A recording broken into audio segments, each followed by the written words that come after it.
세 명의 꼬마아이가 자기 아버지 얼마나 빠른지를 서로 자랑하고 있었습니다. 그중에 첫 번째 꼬마는 우리 아빠는 화살을 쏘고 화살감에 달려가서 화살이 저쪽 관역에 맞출 때 우리 아버지도 거기에 가 있을 만큼 빠르셔 하고 자랑합니다. 두 번째 꼬마는 하는 말이 우리 아빠는 저 100m 앞에 있는 사슴을 향해서 화살을 쏘시면 사슴의 화살이 맞기도 전에 쓰러지기도 전에 먼저 그쪽에 도착하시지 하고 이렇게 자랑합니다. 세 번째 꼬마아이가 그 말 듣때 한 말이 야 그건 아무것도 아니야. 우리 아버지는 퇴근 시간이 6시인데 5시면 벌써 집에 와 계셔. 대단히 빠르지요. 여러분들은 무엇을 자랑하십니까? 우리들이 과연 자랑하는 것들은 어떤 것들인가? 사람들은 대체로 자기 강한 것, 또 자기에게 어떤 다른 사람보다 유별나고 좋은 점들을 많이 자랑하고 이런 과시하기를 좋아합니다. 약육강식이란 말이 있죠. 정거리 법칙이 난무하는 어떤 힘의 대결의 각축장에서는 강한 자만이 살아남고 약한 자는 도태되고 만다는 이런 힘의 철학을 주장하는 말 가운데 약육강식이란 말이 있습니다. 그런데 그 말이 꼭 옳은 말인가? 그 말이 꼭 합리적인 말인가? 만약 그 주장대로 얘기한다면 세상에 가장 강한 동물이 호랑이나 사자만 이 땅에 살아남아 있어야 되고 약한 동물이 양이나 토끼 같은 이런 동물은 세상에서 자취를 감추고 말았을 겁니다. 그런데 이 호랑이나 사자 같은 이런 동물은 동물원 안에서나 구경할 수 있지 이미 호랑이가 우리나라 땅에서 멸종당한 지가 오래됐습니다. 이 사자 같은 동물도 그렇게 숫자가 많지는 않습니다. 이걸 보면 꼭 힘이 센 것만 이 땅에 살아남는다는 말은 결코 모든 경우에 통용될 수 있는 보편적인 진리는 아닌 것입니다. 소설 개미의 작가인 베르나르 베르베르가 그가 상대적이며 절대적인 지식의 백과사전을 이제 편찬했는데 거기에 보면 역학관계라는 항에 이런 얘기를 이제 소개하고 있습니다. 낭시대학교 행동생물학 연구소 연구원인 디디에 디조르가 쥐를 가지고 이제 쥐의 수영 능력을 실험하기 위해서 쥐 6마리를 가둬놓고 거기에 구멍을 하나 낸 다음에 그 구멍 앞에는 수영장을 가로질러서 저 수영장 건너편에 거기에 이제 먹이통을 놓았습니다. 그래서 이 6마리의 쥐를 풀어놨더니 6마리가 거기서 이제 나가서 어떤 반응을 보였는가 조사했더니 그 중에 2마리는 수영장을 건너서 먹이를 물고 오는 겁니다. 그런데 다른 또 2마리는 자기들은 수영에서 건너가지도 않고 물고 오는 다른 쥐의 먹이를 빼앗아 먹는 착취하는 형태로 나타납니다. 그 또 한 마리는 가서 수영해서 먹이를 물어오고 이걸 뺏기지도 않고 남의 걸 뺏지도 않고 어떤 자립적인 형태로 반응을 보입니다. 한 마리는 수영장을 건너지도 못하고 그래서 뺏지도 못하고 그저 부스러기나 주워먹는 이런 쥐로 이제 반응이 나타나는 겁니다. 이것이 모든 쥐에게 다 적용될까 해서 20개의 우리를 만들어 놓고 똑같이 실험해봤더니 같은 비율로 이런 결과가 나타나더랍니다.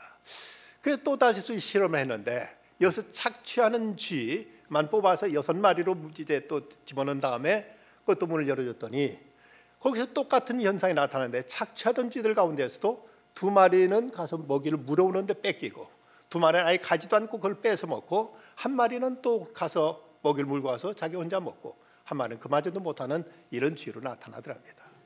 이것이 또 재미있어서 또 다른 실험을 해봤습니다. 여기서 착취만 당하는 쥐를 가지고 6마리로 또 실험을 했더니 이것도 똑같은 결과가 나타납니다. 그런데 이제 이런 그 4가지 스타일의 쥐들 가운데서 어떤 쥐가 제일 스트레스를 받는지 쥐의 두개골을 열어놓고 이걸 조사해 본 결과 놀라운 사실을 발견하게 됩니다. 스트레스를 가장 많이 받은 쥐는 착취 그룹의 쥐들합니다. 언제든지 발생할 수 있는 피착취 집단의 불복종에 전전긍긍하는 그들이 받은 업보였던 것입니다. 어디에나 강자나 약자는 존재하지만 강자라고 해서 끝까지 살아남는다는 보장은 없습니다. 오히려 강자가 더 큰 스트레스를 받고 더 많은 위험에 노출되어 있다는 사실입니다. 오늘 사도 바울은 많은 원수들로부터 받은 비방을 이제 받고 있는 내용이 고린도후서 10장 10절에서 이렇게 기록되어 있습니다. 그의 편지들은 무게가 있고 힘이 있으나 그가 몸으로 대할 때는 약하고 그 말도 시원치 않다. 그러자 바울은 이런 공개에 대해 자기도 조금은 자랑하겠다면서 자기 신분에 대한 자랑을 이제 본문 22절과 23절에서 하고 있습니다. 그들이 히브리인이냐? 나도 그라며. 그들이 이스라엘이냐? 나도 그라며. 그들이 아브라함의 후손이냐? 나도 그라며. 그들이 그리스도의 일꾼이냐? 정신없는 말을 하거니와 나도 더욱 그러하도다 하고 이렇게 자기 신분에 대해서 그는 자랑을 하고 있습니다. 그런데 그리고 이어서 그는 자기가 그리스도를 섬기면서 겪었던 이제 자신의 수고와 고난을 토로하기도 합니다. 23절 후반절부터 27절까지 말씀 속에 내가 수고를 넘치도록 하고 옥에 갇히기도 더 많이 하고 매도 수없이 맞고 여러 번 죽을 뻔했다. 여러 가지 자기가 겪었던 고난들을 쭉 열거하면서 자기가 이런 수고와 고난을 통해서 참 사도임을 변증하고 있습니다. 그런데 본문 마지막 30절에 가서 이렇게 그는 결론을 내리고 있습니다. 내가 부득불 자랑할진대 내가 약한 것을 자랑하리라. 당시 유대인들 사이에서는 신분이 이제 높은 사람, 율법에 열심히 있는 사람, 이런 사람들이 이제 사람들부터 존경받고 이런 자기 신분을 과시하는 이런 모습이 보편적이었습니다만은, 그러나 바울은 이런 모든 조건들을 다 갖춘 사람이었습니다. 그럼에도 불구하고 이런 자기가 세상에 자랑할 수 있는 조건들에 대해서 이제 나는 배설물처럼 여긴다고 그는 빌립보서 3장에서 말하고 있습니다. 그러나 무엇이 내가 유익하던 것들을 내가 그리스도에 다 해로 여길 뿐더러 또한 모든 걸 해로 여김은 내 주 그리스도 예수를 아는 지식이 가장 고상하기 때문이라. 내가 그를 위해 모든 걸 잃어버리고 배설물을 여김은 그리스도를 얻고 그 안에서 발견되려 함이니 내가 가진 의는 율법에서 난 것이 아니요 오직 그리스도를 믿음으로 말미암아 된 것이니 곧 믿음으로 하나님께로부터 난 의라고 말하고 있습니다. 바울은 이런 육체적인 자랑, 이런 건 다 해로운 것뿐이다. 이런 것들을 자기가 하나님 앞에 나가는 길을 가로막는 이런 방해물이 지나지 않는다고 이런 자기가 육체적인 자랑거리를 다 그는 해로 여긴다고까지 고백하고 있습니다. 그렇다면 바울이 지금 자랑하겠다는 그 약한 것들은 어떤 것들이 있는가? 먼저는 그의 육체적인 병약함이 그에게 자랑이 되었습니다. 12장 7절에 보면 내 육체의 가시 곧 사탄의 사자를 쥐었다고 말하고 있습니다. 이 사탄의 사자로 불려지는 바울의 육체의 가시는 무엇이었을까? 성서학자는 그에게 어떤 말라리아 같은 열병이었다. 또 어떤 성서학자는 그의 고질병이었던 안질이었다. 또 어떤 성서학자는 사탄의 사자라는 말을 통해서 간질병이었다고 이렇게 표현하기도 합니다. 어쨌든 그에게 그는 몸을 가지고 이곳저곳 다니며 복음을 전해야 될 입장에 그 몸에 치명적인 이런 육체적인 약함이 있었다는 것을 바로 고백하면서 이것을 그는 자랑하겠다는 것입니다. 또 하나 그에게는 빈약한 경제적인 형편이 있었습니다. 27절 말씀 보면 또 수고하며 애쓰고 여러 번 자지 못하고 줄이며 목마르고 여러 번 굶고 춥고 헐벗었노라. 그 앞에는 9절에 보면 또 내가 너희와 함께 있을 때 비용이 부족하였을 때 아무에게도 누를 끼치지 아니하였으면 마게도니아에서 온 형제들이 나의 부족한 것을 보충하였습니다. 내가 모든 일에 너희에게 폐를 끼치지 않기 위하여 스스로 조심하였고 또 조심하리라고 말합니다. 마게도니아에 있는 형제들이 보내준 선교배 가지고 겨우 이제 지탱을 했는데 그마저 떨어지니까 그는 헐벗고 굶주리면서 사역에 매고, 고린도에서는 아무도 그를 돕는 자가 없어서 천막을 깁는 일을 하면서 그는 겨우 입에 풀칠하면서 사역을 했던 적도 있었습니다. 이렇게 경제적으로 그는 핍절한 상태에 있었음을 그는 고백하고 있습니다. 뿐만 아니라 그의 마음은 교회와 그리고 성도들에 대한 염려로 마음은 늘 편할 새가 없었습니다. 오늘 28절 29절 말씀 보면 이 외일은 고사하고 아직도 날마다 내 속에 눌리는 일이 있으니 곧 모든 교회를 위하여 염려하는 것이라. 누가 약하면 내가 약하지 아니하며 누가 실족하게 되면 내가 애타지 아니하더냐.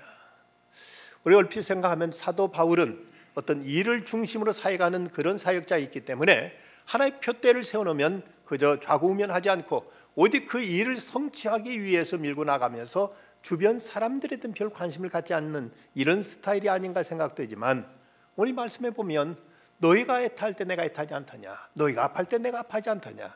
늘 성도들에 대한 관심 속에 그들이 힘들어하면 함께 힘들어하고 그들이 어려워하면 함께 어려워하면서 교회에 대한 염려와 걱정으로 그의 마음이 편할 새가 없었다고 이렇게 고백하고 있습니다. 때로 목회를 하다 보면 하루에도 몇 번씩 울었다 웃어야 될 때가 많이 있습니다. 같은 날에도 아침에는 장례식으로 가서 슬픔 당한 자를 위로해야 되고, 낮에는 또 결혼식장 가서 또 축하해줘야 되고, 또 저녁에는 또 한 생명에 태어난 돌잔치에 참석해서 그걸 또 축복해주는 이런 경우를 겪게 됩니다. 어떤 목사님이 아침에 장례식을 치르고 나서 낮에는 이제 또 결혼식 주례를 하게 되는데, 주례식장에서 한다는 말이 이 자리에 오신 조문객 여러분 하고 이렇게 그만 말이 나오고 말았다고 합니다. 이처럼 성도들이 아픔과 여러 가지 각양각색의 형편 때문에 함께 또 힘들어하고 아파하게 되는 것이 또 사도 바울의 심정이었고 목자들이 겪는 하나의 고충의 하나라고 말할 수 있습니다. 그런데 이런 약한 것들이 어떻게 자랑거리가 될 수 있을까? 사람들은 누구나 강하기를 바라고 또 그 강한 것을 사람들에게 과시하고 드러내기를 원합니다. 요즘은 그런 걸로 이제 자랑하는 분은 없습니다만은, 옛날에는 금리빨 한 것만도 자랑이라서 입을 휘쭉휘쭉 벌리면서 이것을 이제 금리빨을 자랑하기도 했고, 옛날 시계 찬 것도 자랑이라서 걸핏하면 시계를 싹 보면서 해가 또 눈부시다고 하면서 이런 걸 자랑했던 모습들을 어릴 때는 우리가 본 적이 있었습니다. 그런데 사도 바울은 자기가 자랑한다면 자기는 약한 것을 자랑하겠다고 말합니다. 어떻게 약한 것이 그에게 자랑이 될 수 있을까? 먼저 그는 자기 병약한 몸을 자랑하는 것은 이를 통해서 자만하지 않고 겸손해질 수 있었기 때문을 말합니다. 12장에 가서 보면 여러 계시를 받은 것이 지극히 크므로 너무 자만하지 않게 하시려고 내 육체의 가시 곧 사탄의 사자를 주셨으니 이는 나를 쳐서 너무 자만하지 않게 하려 하심이라. 사도 바울은 냉철한 어떤 성서의 율법에 대한 전통적인 해석가였지만, 그럼에도 그는 대단한 신비적인 체험을 했던 사람이었습니다. 소위 삼층천이라고 하는 천당을 구경하고 천당을 경험했던 이런 신비한 체험이 있었습니다. 그래서 자칫 이로 인해서 교만해지고 그가 어떤 한 군데에 치우칠 뻔했는데, 그런데 그는 자기 몸에 이런 사탄의 사자라고 말할 수 있는 질병을 통해서 늘 하나님 앞에 엎드릴 수밖에 없었고 하나님을 의지할 수밖에 없었고 하나님 앞에 늘 무릎 꿇으면서 주님의 은혜를 간구할 수밖에 없었습니다. 그러면서 자칫 교만에 빠져서 이단이 될 수 있었고 사람들 앞에 큰 시험거리가 될 수 있었던 그가 자기 육체의 질병 때문에 늘 하나님 앞에 겸손하게 하나님만 의지하는 이런 신앙을 유지할 수 있었음을 그는 감사하게 받아들이고 있는 것입니다. 김정준 목사님이 쓴 책 가운데 삶에 이른 병이라는 책이 있습니다. 이분은 마산 결핵 요양소에서 거기서 요양하고 있는 동안 하룻밤이면 몇 명씩 시신이 돼가지고는 실려나가는 모습을 보면서 늘 죽음의 그림자를 의식했는데, 그런 중에 주님을 만나고 그런 중에 하나님 은혜를 체험하면서 자기에게 있어서 그 폐병은 자기 영혼을 구원한 삶에 이른 병이었다고 이렇게 고백합니다. 미국의 에디 폴라드라는 아주 똑똑한 샤프한 여성이 있습니다. 보스턴 명문대학을 졸업하고 대학 교수가 되었습니다. 그런데 그녀에게는 참으로 안타깝게도 당뇨병이 있었습니다. 그 당시 교회는 나가고 있었지만 신앙에 확신이 없는 하나의 세속적인 휴메니스트에 불과했는데, 막상 몸이 아프다 보니까 그는 하나님 앞에 매달리지 않을 수 없었고 기도하지 않을 수 없었습니다. 그러던 중에 그는 주님을 만나게 됩니다. 병이 낫는 듯 하다가 계속되자 그는 이렇게 기도를 드립니다. 하나님, 어째서 끊임없는 질병 가운데 내 인생을 보내야 됩니까? 혹시 제게 다른 계획이라도 있으십니까? 하고 이렇게 기도하다가, 하나님, 제가 아픈 모습이라도 제 일생 좀 제대로 신앙생활하다가 죽겠습니다 하고 선교사로 그는 헌신하게 됩니다. 그렇게 하나님의 선교사를 헌신하던 날 밤 하나님께 뜨겁게 기도하던 중에 그에게 놀라운 성령의 감동으로 인해서 하나의 시상이 떠오르게 됩니다. 그는 이걸 받아 적었습니다. 그리고 그것이 유명한 찬송가 425장의 가사가 됩니다. 주님의 뜻을 이루소서, 고요한 중에 기다리니 진흙과 같은 날 빚으사 주님의 형상 만드소서 하는 이 찬송이 이렇게 탄생하게 됩니다. 그녀에게는 질병이 없었더라면 그는 주님을 의지하지도 주님을 찾지도 않았을 것이고 그는 주님의 놀라운 은혜를 경험하지 못했을 것입니다. 그녀의 약함 때문에 그는 주님의 크신 은혜를 경험할 수 있었던 것입니다. 사도 바울은 또한 자기 빈약한 그 형편을 통해 자족할 줄 아는 지혜를 배웠다고 고백합니다. 빌립보 4장 11절로 13절 말씀 보면 내가 궁핍함으로 말하는 것이 아니라 어떤 형편에든지 나는 자족하기를 배웠노니 나는 비천에 처할 줄도 알고 풍부에 처할 줄도 알아. 모든 일 곧 배부름과 배고픔과 풍부와 궁핍에 처할 줄 아는 일체의 비결을 배우느라 내게 능력 주시는 자 안에서 내가 모든 것을 할 수 있느니라 하고 이렇게 말하고 있습니다. 누구든 이 경제적인 가난 그 자체를 원할 사람이 있겠습니까마는, 그러나 이것도 어떤 이에게는 가난까지도 그의 삶에 큰 도약할 수 있는 디딤돌이 될 수 있고, 이를 통해 우리의 더 큰 것을 얻을 수도 있게 되는 것을 여러 사람들의 고백을 통해서 찾아볼 수가 있습니다. 일본의 유명한 경영의 신으로 알려진 마스시다 고노스케는 그는 말하기를 어린 시절 몹시 가난했던 덕분에 평생 근검 전략할 줄 알게 되었고 그는 대재벌이 될 수 있었노라고 이런 고백을 하고 있습니다. 찬송가 작가로 유명한 화니 제이 크로스비는 어느 날 $5의 돈이 당장 필요한데 그 돈이 없어서 이제 도무지 이 돈을 마련할 어떤 대책을 찾지 못하고 하나님 앞에 엎드려 기도했습니다. 어찌 생각하면 자기 처지가 한심했습니다. 어떻게 $5도 내 이걸 지금 이 당장에 마련을 못해서 이렇게 쩔쩔매야 되나 하다가 하나님께 기도하던 중에 그때 누군가 문을 두드리는 소리에 그런 기도를 멈춰야만 됐습니다. 지나가던 어떤 사람이 그곳이 바로 유명한 찬송가 작자인 화니 제인 크로스비 집이라는 얘기를 듣고 잠깐 들려서 그 얼굴을 보고 가려고 문을 두드렸던 것입니다. 만나 잠깐 담소하고는, 그리고 그 방문객은 악수하고는 그 집을 떠났습니다. 근데 악수했던 그 손에다가 이 방문객이 $5의 돈을 쥐어주고 갔습니다. 이때 화니 크로스비는 그때 하나님께 이렇게 나의 필요를 채우시는 그 사실에 너무 감동받아서 하나님께 감사하면서 그가 찬송을 썼는데, 그 찬송의 그 유명한 384장 나의 갈 길 다가도록 예수 인도하시니 어려운 일 당할 때도 족한 은혜 주시네. 나는 심히 고단하고 영혼 매우 가라나 나의 앞에 반석에서 샘물 나게 하시네. 바로 이 찬송이 이렇게 해서 탄생하게 된 것입니다. 그런가 하면 사도 바울은 교회와 성도를 염려하는 아픈 마음이 주님의 위로와 사랑을 받게 했습니다. 그리고 더 많은 사람들 이제는 자기가 위로할 수 있는 입장에 서게 됐음을 그는 감사하고 있습니다. 고린도후서 1장 3절과 4절 말씀 보면 찬송하리로다. 그는 우리 주 예수 그리스도의 하나님이시요 자비의 아버지시요 모든 위로의 하나님이시며 우리 모든 환난 중 우리를 위로하사 우리로 하여금 하나님께 받는 위로로서 모든 환난 중에 있는 자들을 능히 위로하게 하시는 이시로다. 여기서 위로라는 말은 헬라어로 파라칼레오라는 단어인데, 이 말은 파라라는 단어와 칼레오라는 단어가 합쳐진 합성어입니다.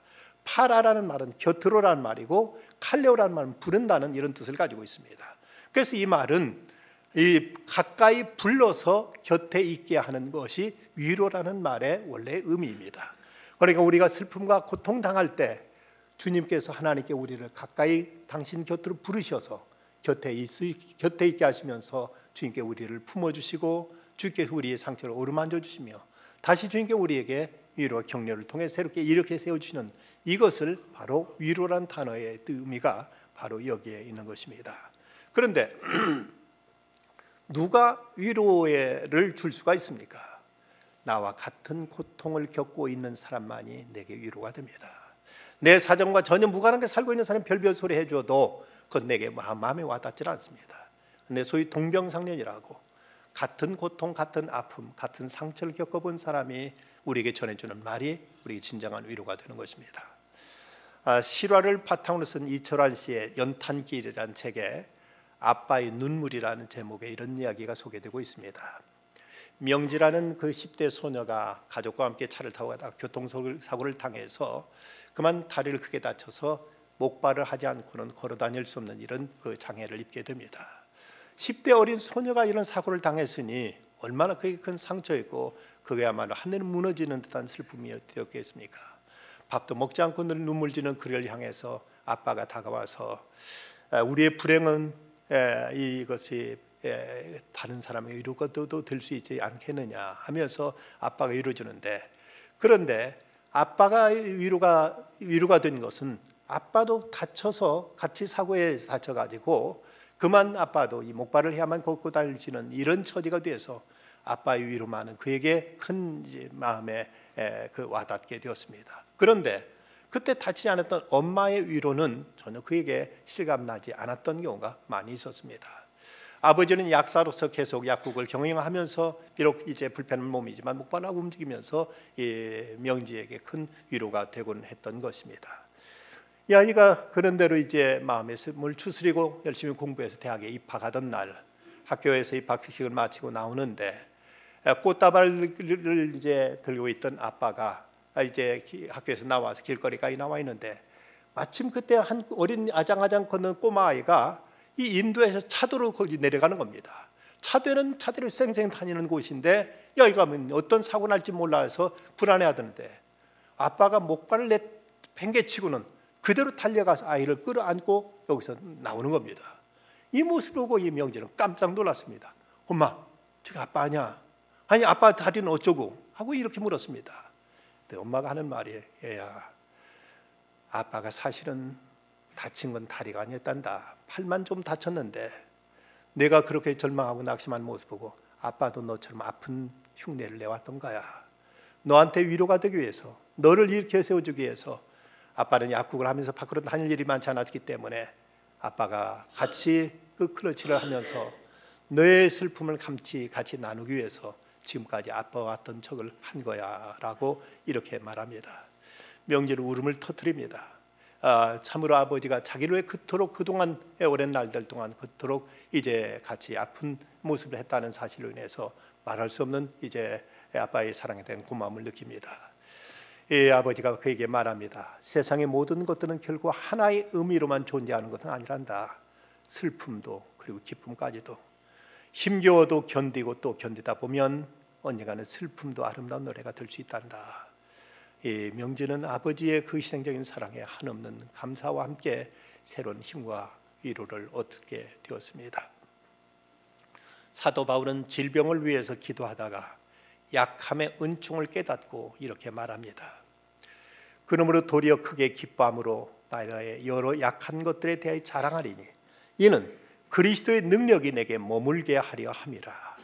그리스도의 능력이 내게 머문다는 말에서 이 머문다는 말은 옛날 그 하나님의 성전에 그 성막이라든지 성소에 하나님의 임재의 상징으로 임했던 그 구름을 뜻하는 말이 히브리어로 세키나라고 하는데 바로 여기에 그 같은 용어를 사용했습니다. 바로 하나님의 능력을 내게 머물게 하려 함이라는 이 말 속에는 하나님이 내게 임재하신다는 이런 말입니다. 하나님이 우리의 고통 속에 우리들의 약함 가운데 친히 찾아오셔서 그곳에 함께 하신다는 뜻으로 이제 세키나는 이 단어가 쓰여지고 있습니다. 내가 주님 안에 행복한 것은 내가 약한 그 덕분에 내가 강하기 때문이라고 바울은 말하고 있습니다. 이사야 선지자는 예수님이 이 땅에 오실 메시아의 모습에 대해서 오늘 53장 이사야서 53장 2절에서 이렇게 말합니다.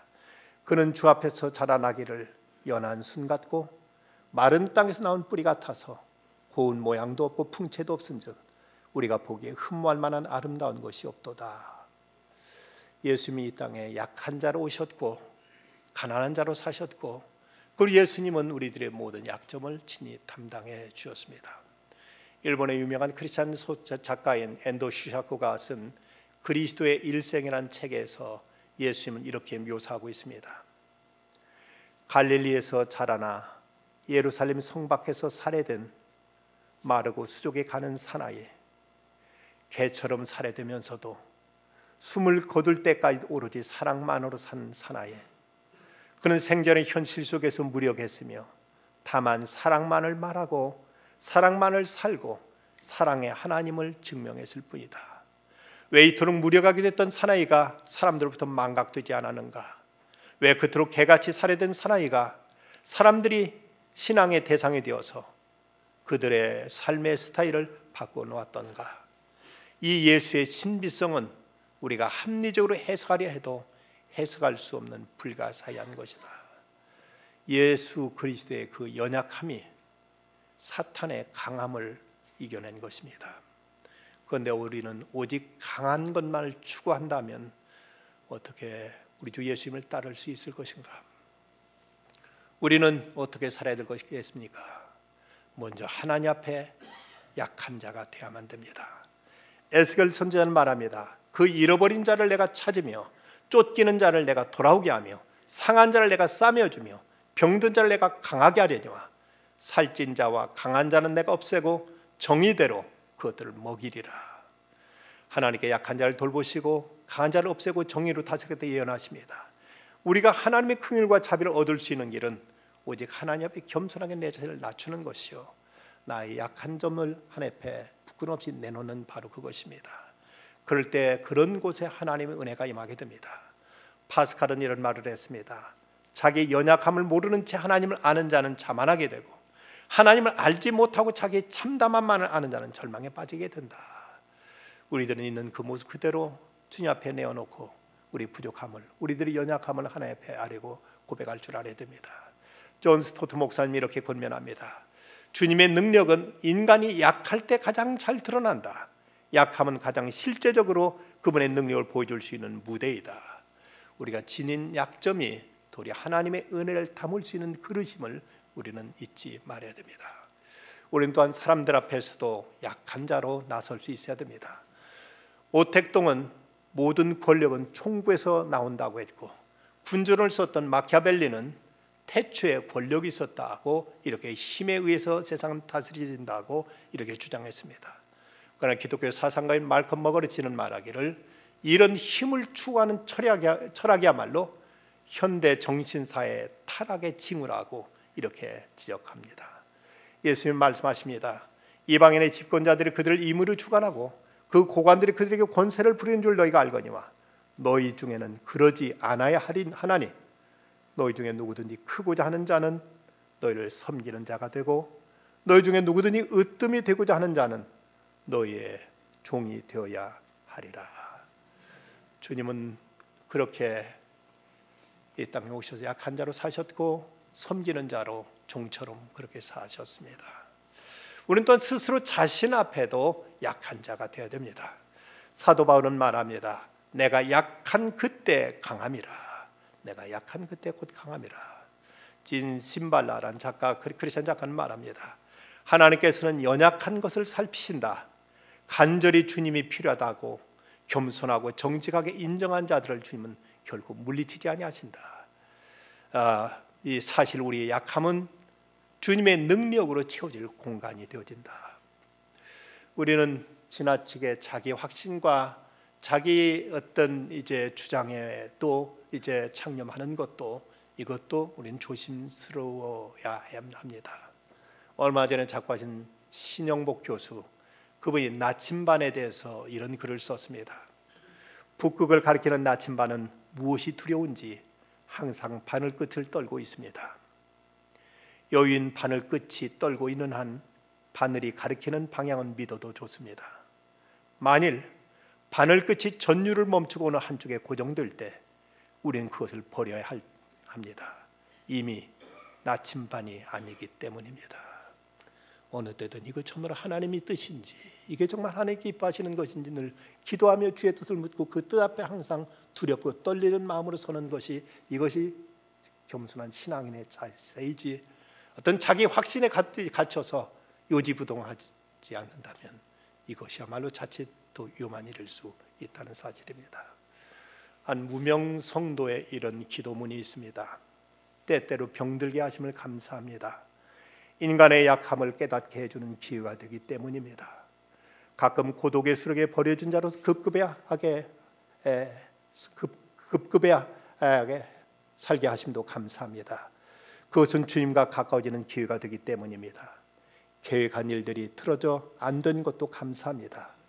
저희 교만이 꺾이는 기회가 되기 때문입니다.